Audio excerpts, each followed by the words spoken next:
But if you have a little one, you know there are several vaccinations they'll need between birth and 6 years old. Here to discuss the importance of each one is Rex Pediatrician Dr. Melanie Walker.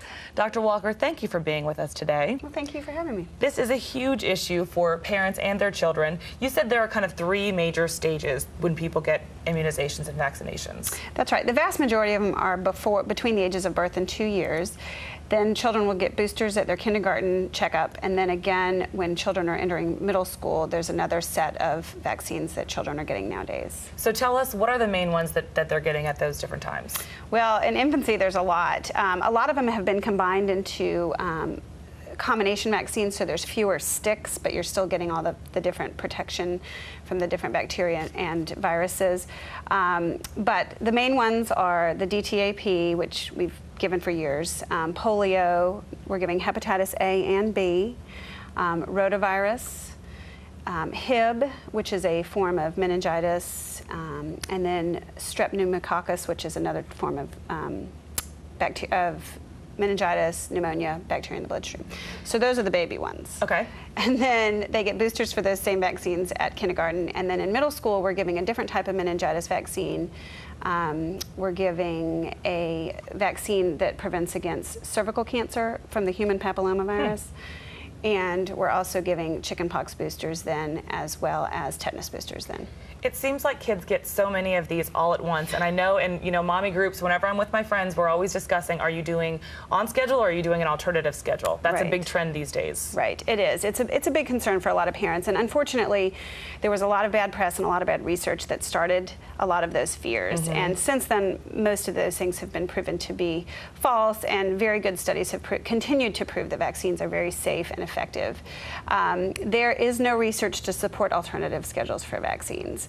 There is lots of research to support the schedule that we do give it on, and the FDA is very careful about the vaccines licensing, and all pediatricians feel that these vaccines are safe and effective.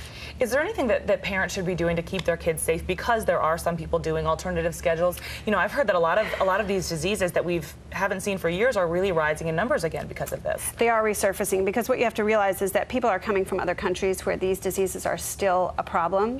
And so if you do have unvaccinated children, they can then catch these diseases from other people, and then babies who have not had enough of their vaccines yet, regardless of whether they're on the appropriate schedule, are at risk of catching these diseases from unvaccinated children.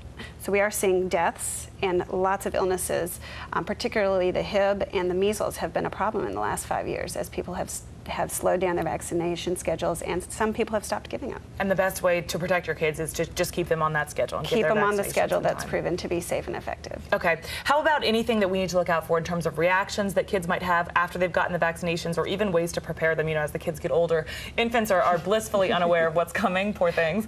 But the older kids are old enough to kind of remember, wait a second, exactly. I don't like those needles. Yeah, the babies are the easiest. You can just hold them down and do it. Right. But, the most common side effects, some children will have fever for the first 48 hours after a vaccine. It can get to 1 or 2, but it's not harmful. It's just their body mounting a response to the vaccine. So you can treat it with Tylenol. Some kids will get redness or soreness at the site. Some kids will be a little bit more irritable or sleepy the day of the vaccine. To prepare them, really, I don't suggest anything. I don't like to give Tylenol if children don't need it. Some parents like to give it ahead of time. They think it helps with the pain of the injection. I've never heard of that. I don't recommend it. I don't worry if you've done it, but I don't recommend it. I just say see how they do and treat the symptoms. Okay. But serious side effects from vaccines are very, very rare. Okay, and don't forewarn them, because then you have to deal with the older kids. The drama before. Well, everybody knows their child. Some children need to be prepared. Some need to have it sprung on them at the last minute. Okay, so I just leave that up to the parents. Yeah, that's a good point. Well, thank you for filling us in. Sure, thank you so much. All right, and thanks for watching. You can get more information on our website, mycarolinatoday.com, and we'll be right back after this break.